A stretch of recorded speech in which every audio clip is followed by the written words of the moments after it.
Bonsoir. Bonsoir. Merci d'être avec nous ce soir. Bon, d'abord, qu'est-ce qu'on doit comprendre en ce moment-là? Parce qu'on s'attendait à cette offensive-là depuis plusieurs jours. Ça ne survenait pas. On se disait que peut-être que finalement, il y aurait la trêve humanitaire. Là, c'est arrivé aujourd'hui. Pouvez-vous nous expliquer ce que vous comprenez de ce qui se passe en ce moment? Je crois que dans le dilemme qui se pose aux Israéliens de détruire Hamas et d'un autre côté sauver les otages, très souvent la première réflexion c'était Hamas a la priorité, les otages, on fera ce qu'on pourra. Et ce n'est pas pour rien que depuis le début de cette histoire, Hamas a été assimilé à ISIS, donnant une justification morale accrue aux Israéliens. Mais d'un autre côté, chaque jour qui voit toutes ces bombes augmenter, je dirais que ça alimente aussi la colère arabe. Et je crois que le problème dans toute cette affaire, sur le plan, j'allais dire, de la stratégie politique par rapport à la stratégie militaire, c'est qu'au fond, Israël voit cette affaire du Hamas comme un cas isolé.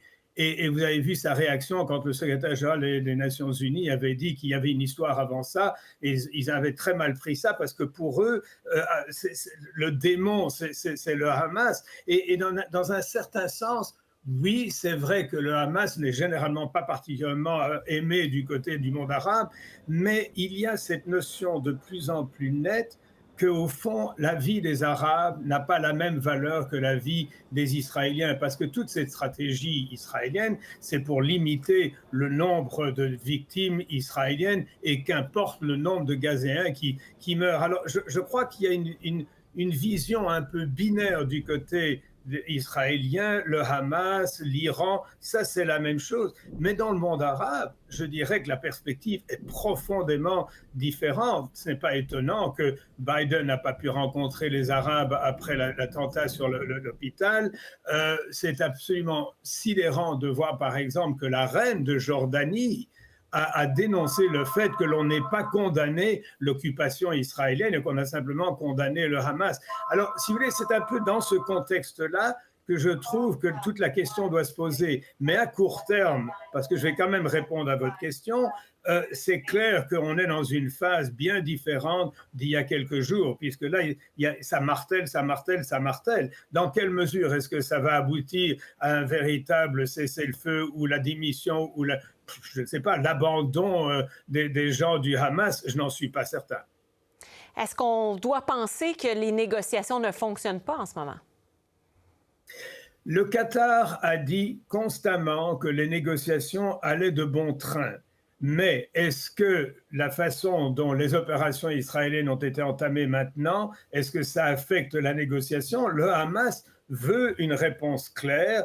Quelle que soit l'estime qu'on n'a pas pour le Hamas, il y a une négociation qui a lieu. Donc, l'interlocuteur, c'est le Hamas. Et je crois que c'est là où il y a un problème, parce que les Israéliens veulent bien une négociation pour faire sortir des otages, mais d'un autre côté, ils ne veulent pas arrêter leur avancée dans Gaza. Autrement dit, il y a une espèce de contradiction dans les termes qui rend la négociation beaucoup plus difficile, parce que quel est l'intérêt de Hamas de livrer tous ces otages en sachant que le lendemain matin, les Israéliens vont leur rentrer complètement dedans, d'où la nécessité de garder quelques otages comme bouclier humain, ce qui est atroce, mais qui est probablement la seule réflexion possible du côté de Hamas, à moins que Qatar fasse réellement aboutir la négociation. Mais quelles sont les chances que ça fonctionne, l'offensive d'Israël?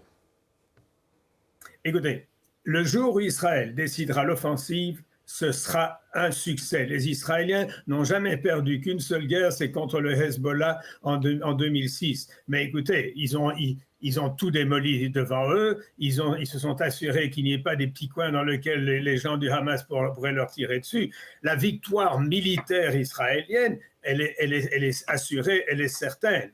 Mais la réaction à l'échelle internationale devant le carnage, et surtout si les otages ne sont même pas libérés, là, la réaction à plus long terme va être extrêmement, extrêmement dure et difficile. Parce que le problème, c'est qu'on a le présent, on a cette situation un peu pénible, mais ensuite, quels sont les jours qui vont suivre une fois que le Hamas aura été anéanti, tout ça? Quel est l'ordre nouveau qui va émerger de ce conflit. Et c'est ça la question fondamentale, mais pour l'instant, c'est les militaires qui parlent, mais il y aura un moment donné où la politique mondiale va intervenir, et c'est vraiment ça, d'après moi, la question qui se pose, que les otages soient libérés ou non, qu'il y ait un véritable massacre ou non, il y aura un lendemain sur lequel les Israéliens vont devoir se raccommoder avec le monde arabe de façon vraiment profonde.